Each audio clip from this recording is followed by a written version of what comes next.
الحمد لله الذي بنعمته تتم الصالحات، مجيب الدعوات، رفيع الدرجات،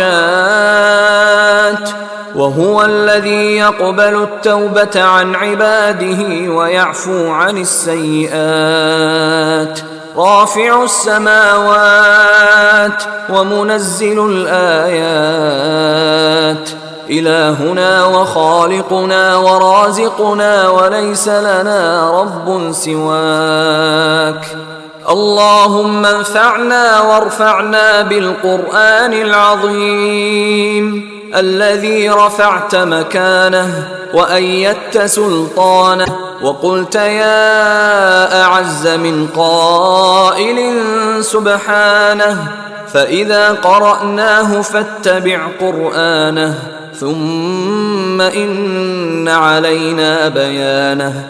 أحسن كتبك نظاما، وأفصحها كلاما، وأبينها حلالا وحراما، محكم البيان، ظاهر البرهان، محروس من الزيادة والنقصان، فيه وعد